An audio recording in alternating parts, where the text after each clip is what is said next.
সৌমিত্র চ্যাটার্জি। আমার মনে হয় খুব কম বাঙালি আছে যারা এই নামটি জানে না বা যারা এই ব্যক্তিত্বর সাথে পরিচয় নয়।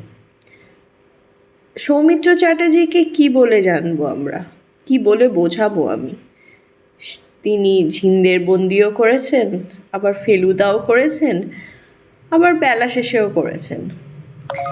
এত ভার্সেটালিটি, এত রকম ক্যারেক্টার, মানে একজন মানুষ যে কি করে ফুটিয়ে তুলেছেন সত্যি এটা বলা যায় না। যখনই কোনো রোল ওনাকে দেয়া হতো আমার মনে হতো যেন ওই রোলটা ওনার জন্যই লেখা হয়েছে। তো আজকে তার জন্মদিনে তাকে একটা ছোট্ট ট্রিবিউট আমার তরফ থেকে। উনি রবি ঠাকুরের অনেক কবিতা আবৃত্তি করেছেন, সেটা আমরা সবাই জানি। তার মধ্যে একটি কবিতা প্রাক্তন সিনেমায় আমরা সবাই শুনেছি। কবিতাটি হলো হঠাৎ দেখা। এই কবিতাটি আমি পার্সোনালি আগে পড়েছি, আমার ভালোও লেগেছে, কিন্তু প্রাক্তনে যখন ওনার গলাতে শুনলাম কবিতাটা, এটা যেন একটা আলাদা লেভেলে তুলে দিয়েছিলেন উনি কবিতাটাকে। তো আজকে ওনার জন্মদিনে আমি এই কবিতাটি আবৃত্তি করে শোনাচ্ছি। জানি সেই লেভেলের হবে না, কারণ আমি একদম আবৃত্তি করতে পারি না, সেই রিস্কটা নিচ্ছি আমি। সো ভালো লাগলে পাশে থাকবেন, আর যদি ভুল ত্রুটি হয় মার্জনা করবেন। শুরু করছি কবিতা হঠাৎ দেখা। রেলগাড়ির কামরায় হঠাৎ দেখা, ভাবিনি সম্ভব হবে কোনো দিন।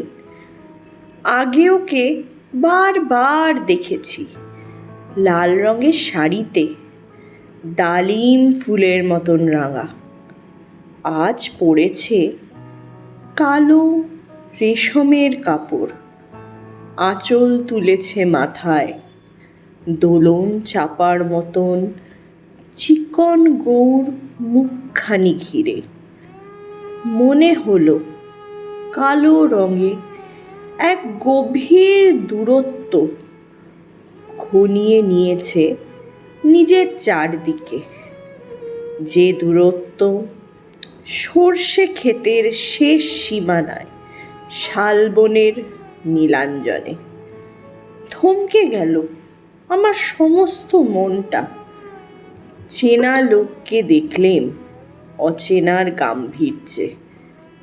হঠাৎ খবরের কাগজ ফেলে দিয়ে আমাকে করল নমস্কার।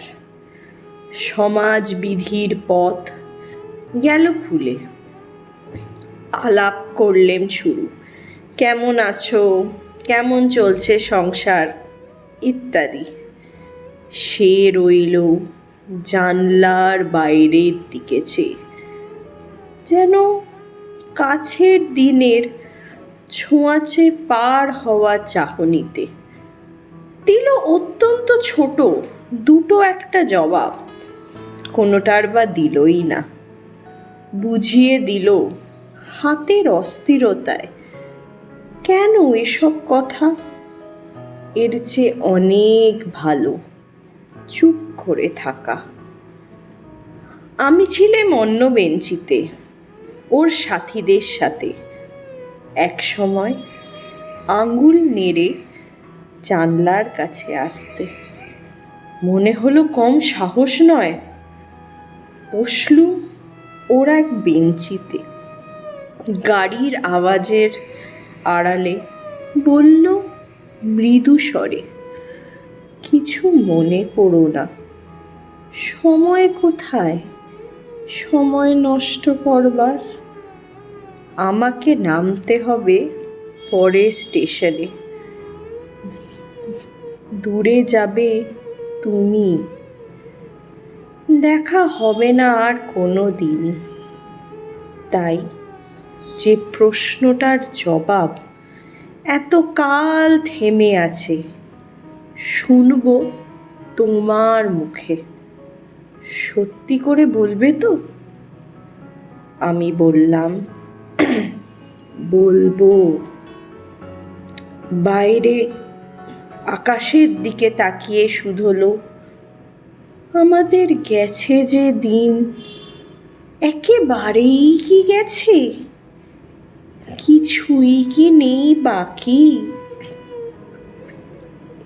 এইটুকু রইলেম চুপ করে, তারপর বললেম, রাতের সব তারারাই আছে দিনের আলোর গভীরে। খটকা লাগলো, কি জানি বানিয়ে বললেম নাকি। ও বলল, থাক এখন যাও ওদিকে। সবাই নেমে গেল পরের স্টেশনে, আমি চললেম একা। ধন্যবাদ।